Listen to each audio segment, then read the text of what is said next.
안녕하세요. 토요일 아침 굿모닝 알티입니다. 여러분들이 어릴 때 부모님 말씀 잘 듣는 착한 아이였어요? 아니, 지금 여러분 자녀들이 말을 안 들으면 어떻게 혼내세요? 저는 어릴 때 부모님에게 된통 혼난 적도 있고요. 맞은 적도 있습니다. 한 번은 집에 있는 돈을 몰래 가져다가 초등학교 3학년 때였던 것 같아요. 그러다가 맛있는 거 사 먹다가 걸렸는데 얼마나 혼났는지 아버님이 분노하셔서 어떻게 목사들이 도둑질을 하냐고 제가 생각해도 참 못됐죠.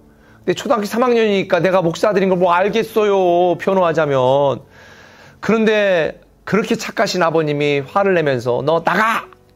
그래가지고 제가 옷도 제대로 못 걸쳐 입은 채 쫓겨났어요. 그래서 그때는 집에서 그 시골이니까 바깥에 있는 그 대문 있는 데까지 멀었는데 그곳까지 제대로 옷도 걸쳐 입지 못하고 쫓겨나가지고 대문 바깥에서 초등학교 3학년 때쯤 됐으니까 얼마나 발발발발 떨면서 거기서 막 훌쩍훌쩍 울면서 다시는 안 할게요. 그리고 쫓겨나서 한참 있다가 들어와 이제! 그래가지고 다시 울면서 집으로 들어갔던 기억이 납니다. 사실 아버님이 화나서 저를 자식 취급 안 하고 버리려고 쫓아냈을까요? 아니에요. 쫓아낸 건 아버지의 아픈 사랑인 거죠. 근데 비슷한 사건이 오늘 본문에 기록되어 있습니다. 하나님이 특별한 존재로 만드시고 특별한 목적을 위해 에덴에 아담과 하와를 두셨는데 그만 이 하와가 이 사단의 꼬임에 빠져서 선악과를 따먹게 되잖아요. 보통 선악과를 따먹은 행위를 사람들은 원죄다, 죄라고 말하는데 그게 아니에요. 선악과를 따먹은 의도가 원죄입니다. 그러니까 사실 이 아담과 하와만 원죄가 있는 것이 아니라 오늘날 우리 모든 사람들에게도 동일한 원죄가 있는 거예요. 이 죄 때문에 죽는 거죠. 그 원죄가 뭔 줄 아세요?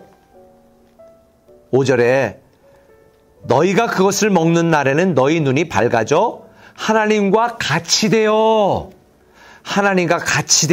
선악을 할 줄 하나님이 아십니다. 아니, 선악과를 먹으면 하나님과 같이 된다는데 먹어야 돼, 안 먹어야 돼요? 안 먹어야죠. 그런데 여자가 그 사탄의 말을 듣고 선악과를 바라보니까 6절에 뭐라고 그랬어요? 먹음직도 하고 보암직도 하고 지혜롭게 할 만큼 탐스럽기도 한 나무인지라 여자가 그 열매를 따먹고 자기와 함께 있는 남편에게도 주더라.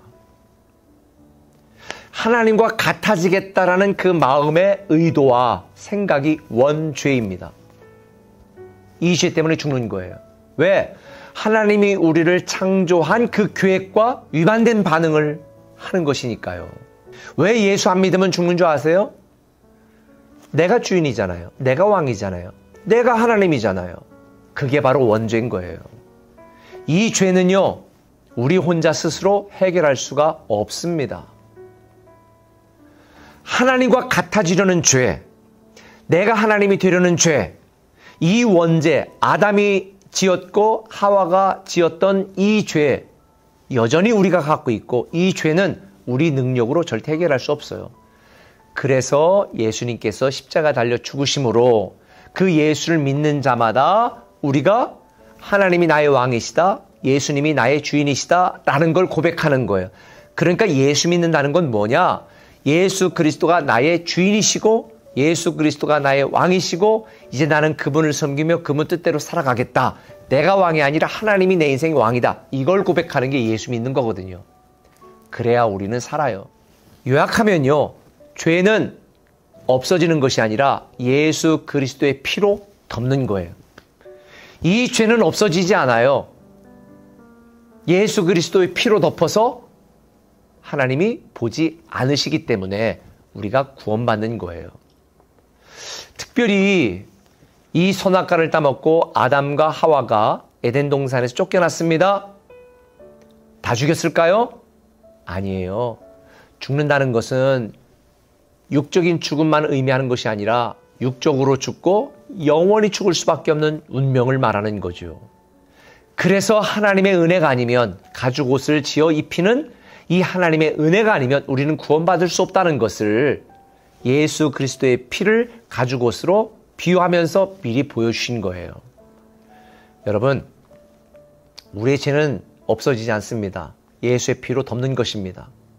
그래서 아직도 여러분이 왕이 되어 하나님과 같아지려는 이런 하나님의 특별한 목적과 의도와 계획과 전혀 다르게 살아가고 있다면 우리는 오늘 다시 주님 앞에 돌아와 그렇게 살지 못했던 우리의 죄를 고백하고 자복해야 됩니다. 그래서 요한 1서 1장 8, 9절에 만일 우리가 우리의 죄를 자백하면 저는 미쁘시고 의로사 우리를 모든 불의와 죄에서 깨끗게 하실 것이다. 오늘 하루도 우리가 내가 왕이 되고 내 마음대로 살았던 우리의 죄를 고백하고 회개해야 되는 거예요. 단지 윤리 도덕적인 죄만 회개하는 것이 아닙니다. 오늘도 하나님 뜻대로 살지 못하고 하나님께 순종하지 못했던 내가 왕이 되어 하나님과 같아지려고 했던 이 죄를 고백하고 회개해야 되는 거죠. 특별히 하나님이 우리에게 영적 존재로 특별한 능력을 주셨는데 오늘날 많은 사람들이 이것을 하나님의 목적, 하나님의 계획을 이루는 데 사용하는 것이 아니라 나를 위하여 내 야망과 내 본능과 내 욕심을 위하는데 잘못 사용하고 있습니다.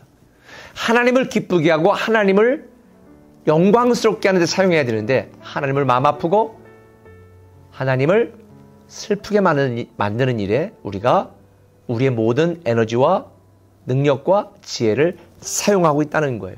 이게 바로 아담의 모습이고 하와의 모습이고 저와 여러분 우리의 모습입니다. 혹시 여러분들이 지금 하나님께 징계를 받고 하나님께 쫓겨났다. 왜 하나님이 어떻게 이럴 수가 있는가? 아니에요. 하나님의 아픈 사랑입니다. 하나님은 우리의 고난과 고통과 고민을 통해서 시련과 역경을 통해서 다시 하나님 앞에 돌아오기를 원해서 그러시는 거예요. 그러니 우리 인생의 모든 시련과 고난은 하나님의 아픈 사랑이다.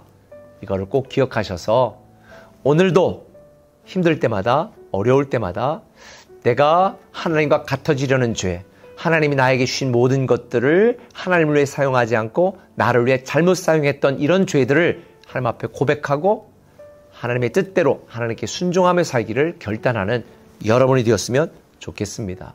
특별히 이 죄는 윤리 도덕의 문제가 아니라 죽음의 문제라는 걸 꼭 기억하세요. 죄의 싹은 사망이라고 말했습니다. 그래서 저는 이 죄를 날마다 하나님 앞에 고백하며 하나님 뜻대로 살아가는 정말 아름답고 멋진 여러분들 되었으면 좋겠습니다.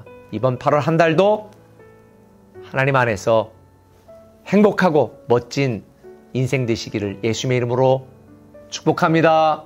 기도하겠습니다. 하나님이 우리에게 주신 모든 은사와 가능성과 에너지와 지혜를 하나님을 섬기는 데 사용하지 않고 하나님을 기쁘게 하는 데 사용하지 않고 하나님의 영광이 되게 사용하지 않고 내 욕심과 탐욕과 추악한 내 야망을 위해 사용했던 우리의 모든 죄와 불의를 용서해 주시고 이제는 하나님의 뜻 가운데 하나님의 말씀 가운데 순종하며 하나님이 우리를 특별한 존재로 특별한 목적을 위해 창조하신 창조 목적과 구원의 계획을 따라 살아가는 우리 되게 하여 주옵소서. 예수님의 이름으로 기도합니다. 아멘. 오직 주의 임재 안에 갇혀 내 영 기뻐 찬양합니다. 이 소명의 언덕 거룩한 땅에서 주님 은혜 때문에